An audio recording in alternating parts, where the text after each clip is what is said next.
Chief secretary Balochistan Shakeel قادر خان کی زیر صدارت پروونشل ٹاسک فورس برائے ازداد اسمگلنگ کے حوالے سے اعلیٰ سطحی اجلاس ہوا۔ چیف سیکرٹری کو متعلقہ حکام نے اسمگلنگ کی روک تھام سے متعلق اقدامات سے آگاہ کیا۔ چیف سیکرٹری بلوچستان کا کہنا تھا کہ متعلقہ محکموں اور اداروں کے درمیان بہتر کوآرڈینیشن کا مؤثر نظام تشکیل دیا جائے۔ شکیل قادر خان نے ہدایت کی ہے کہ یوریا اور چینی کی اسمگلنگ کی روک تھام کے لیے صوبے بھر میں آپریشن جاری رکھا جائے۔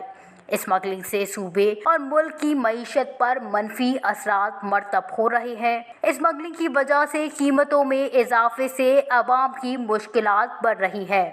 چیف سیکرٹری نے چینی اور یوریا کی اسمگلنگ اور ذخیرہ اندوزی میں ملوث افراد کے خلاف سخت کارروائی کرنے کی ہدایت کی ہے۔ چینی اور یوریا کی اسمگلنگ کی روک تھام کے لیے تمام چیک پوسٹوں پر چیکنگ سخت کی جائے۔ چینی اور یوریا کی اسمگلنگ کی روک تھام کے لیے ٹریس اینڈ ٹریک سسٹم کو بہتر بنایا جائے۔ چیف سیکرٹری نے تمام ڈپٹی کمشنرز کو متعلقہ ڈیلرز کو چینی اور یوریا فراہم کرنے کی ہدایت بھی کی۔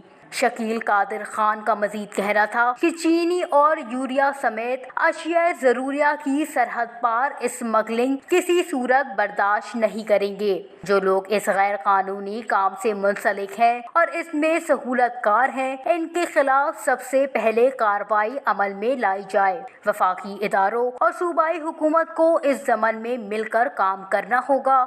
استعداد کار کو کسی بھی غیر معمولی صورتحال کے تقاضوں سے ہم آہنگ بنانے کے لیے ضروری اقدام اٹھائے جائیں۔ اجلاس میں ایڈیشنل چیف سیکرٹری داخلہ صالح محمد ناصر، سیکرٹری خوراک مجیب الرحمان، سیکرٹری فشریز حافظ محمد طاہر، کمشنر کوئٹہ حمدہ شفقات، قانون نافذ کرنے والے اداروں کے نمائندے، جبکہ آئی جی پولیس ڈویژنل کمشنر نے بذریعہ ویڈیو لنک شرکت کی۔